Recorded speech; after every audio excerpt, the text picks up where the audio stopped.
you guys. Look at you. Oh, my goodness.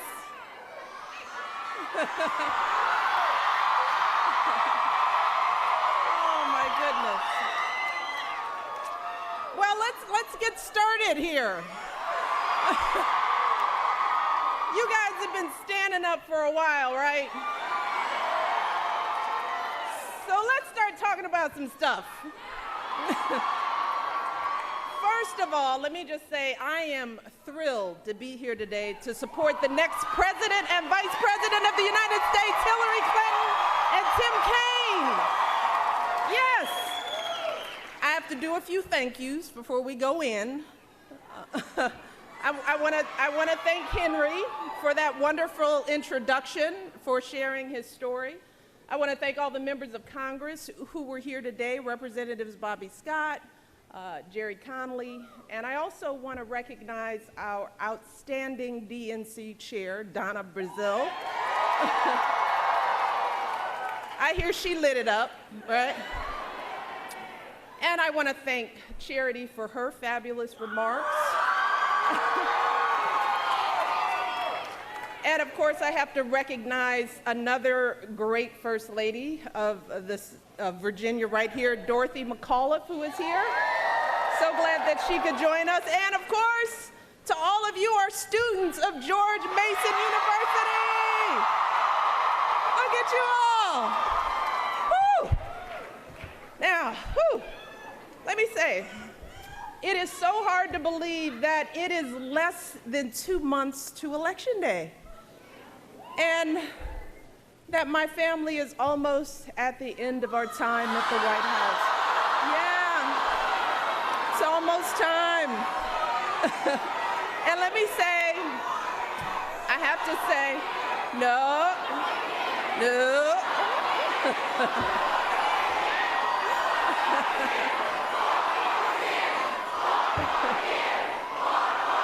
Let me say this. You have me and Barack working on your behalf for the rest of our lives, so no need to worry. We're going to be here. But let me just tell you, this time is really bittersweet for me. It's a time of real transition for me and Barack and our girls. My husband's going to need a new job. I'm going to have to find a job. We're going to be moving to a new home, so we'll have to pack. We got to get the old house cleaned up so we can get our security deposit back.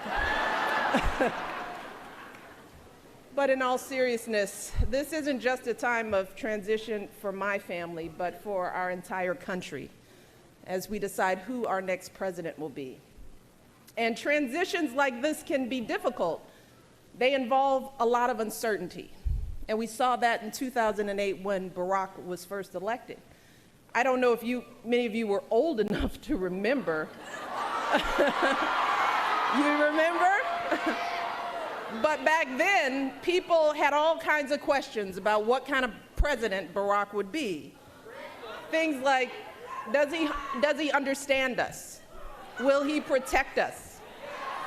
And then, of course, there were those who questioned and continue to question for the past 8 years, up through this very day, whether my husband was even born in this country.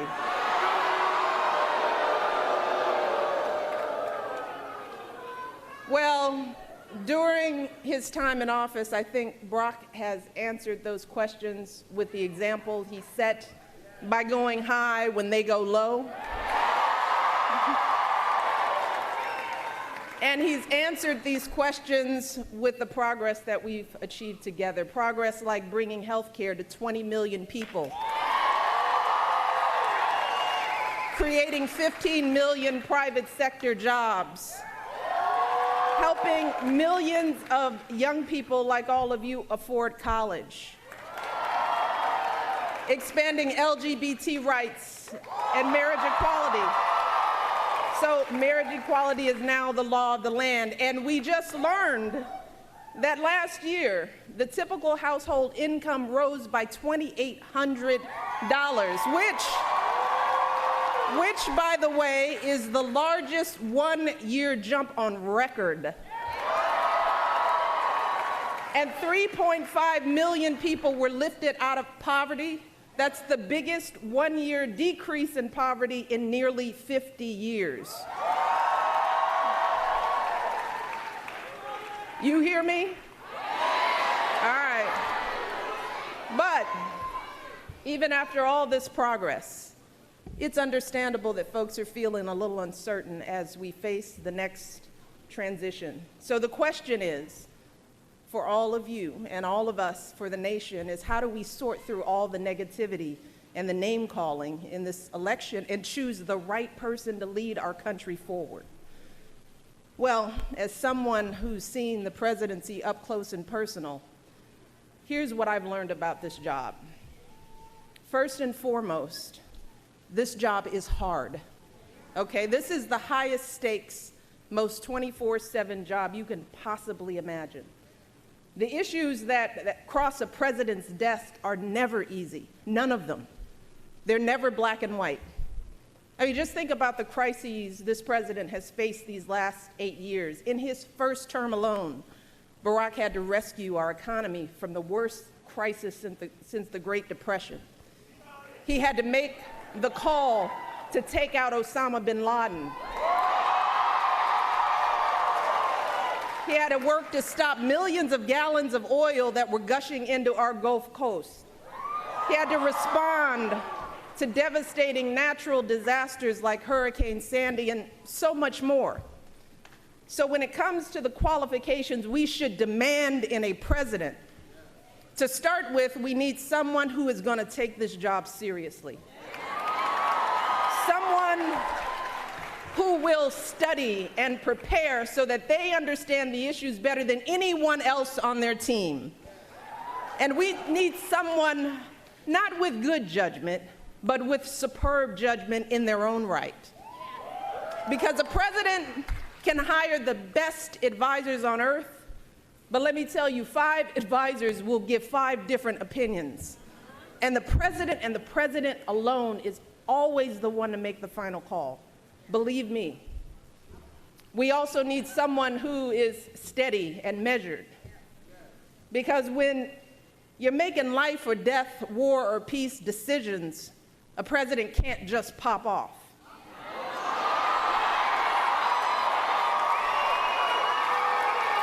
Finally, we need someone who's compassionate, someone who's unifying, someone who will be a role model for our kids, someone who's not just in this for themselves, but for the good of this country. See, at the end of the day, as I've said before, the presidency doesn't change who you are, it reveals who you are. And the same thing is true of a presidential campaign.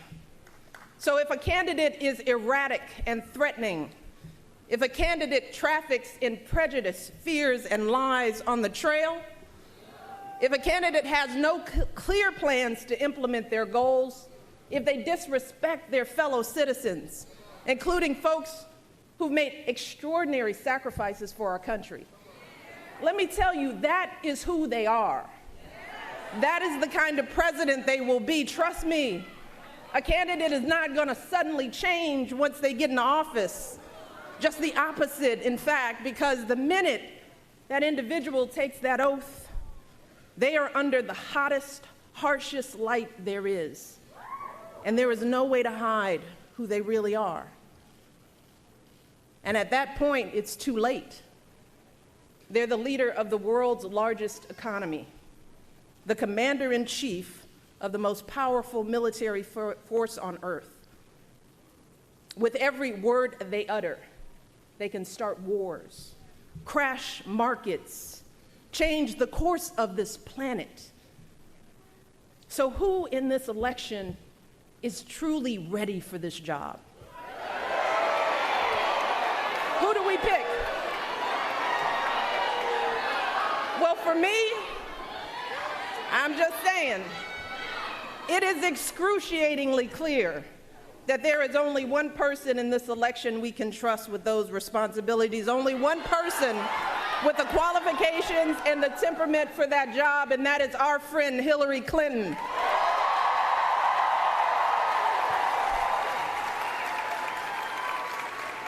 We know that Hillary's the right person because we've seen her character and commitment, not just on the trail, but over the course of her entire life. We've seen her dedication to public service, how after law school she chose to be an advocate for kids with disabilities. She fought for children's health care as First Lady, for quality child care as a senator. And when she didn't win the presidency in 2008, she didn't throw in the towel. She once again answered the call to serve, keeping us safe as our Secretary of State. And let me tell you, Hillary has the resilience that it takes to do this job. See, because when she gets knocked down, she doesn't complain or cry foul. No, she gets right back up, and she comes back stronger for the people who need her the most. And here's what is also true, and I want you all to think about this. Hillary is one of the few people on this entire planet, and clearly the only person in this race who has any idea what this job entails, who has seen it from every angle. Hear me, the staggering stakes, the brutal hours, the overwhelming stresses. And here's the thing, she still wants to take it on. See, because she believes that she has an obligation to use her talents to help as many people as possible. That is why she's running. Now, let me tell you, that is what dedication looks like. That is what love of country looks like. So when I hear folks saying they don't feel inspired in this election, well, let me tell you, I disagree. I am inspired. Because for 8 years, I have had the privilege to see what it takes to actually do this job. And here's what I absolutely know for sure. Listen to this. Right now, we have an opportunity to elect one of the most qualified people who has ever endeavored to become president. Hillary has been a lawyer, a law professor, First Lady of Arkansas, First Lady of the United States, a U.S. Senator, Secretary of State. Do you hear me? See, that's why I'm inspired by Hillary. I'm inspired by her persistence and her consistency, by her heart and her guts. And I'm inspired by her lifelong record of public service. No one in our lifetime has ever had as much experience and exposure to the presidency. Not Barack, not Bill, as he would say, nobody. And yes, she happens to be a woman.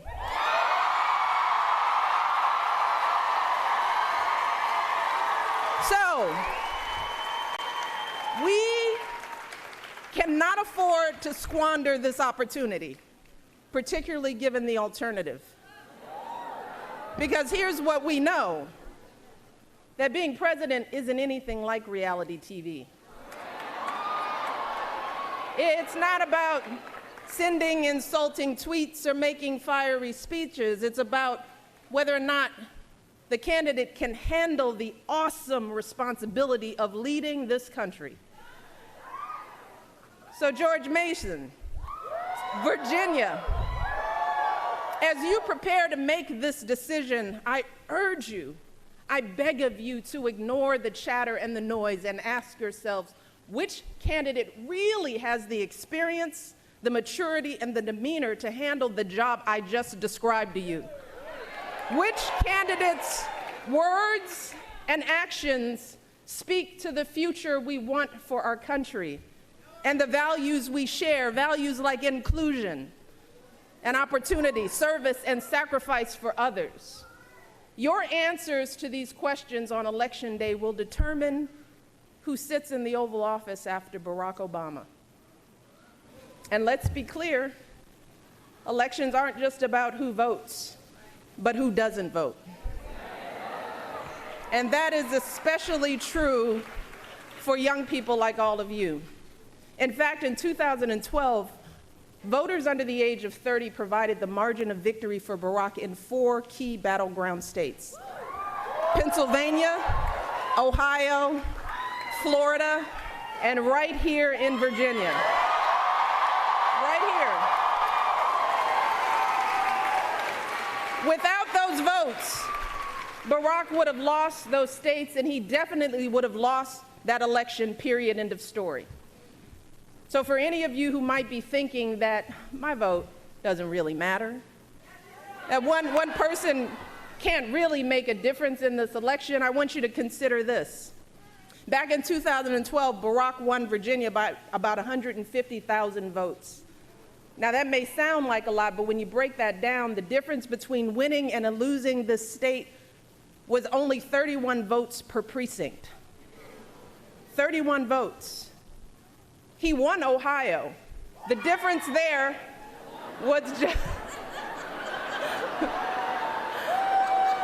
in Ohio, the difference there was just 9 votes per precinct. Do you hear me? In Florida, the difference was 6 votes per precinct. Take that in for a moment. Take that in. Those are real numbers. That's how elections, especially the presidential election, are won and lost on a handful of votes. So there are plenty of states where each of you could swing an entire precinct and win this election for Hillary Clinton just by getting yourselves, your friends, and your few family members registered and out to vote. But it's gonna take work. Yes, we can. It's gonna take work. It's gonna take work. We can do this. We can and we must. But here's the thing, it's not enough to just come to a rally. It isn't. It's not enough to just get a few selfies. It's not enough to just get angry and just speak out. We also have to work and make that change and take action. And that starts with electing folks who will stand with you and fight with you. And that's why you need to get yourself and everyone you know registered to vote today. And we've got volunteers here. I want you all, if you're not registered, I want you to find them. Before you leave, find them and get registered before you leave this building. And then we need you to roll up your sleeves and get to work, making calls, knocking on doors, thinking about those handful of votes that you could carry and get people out on election day.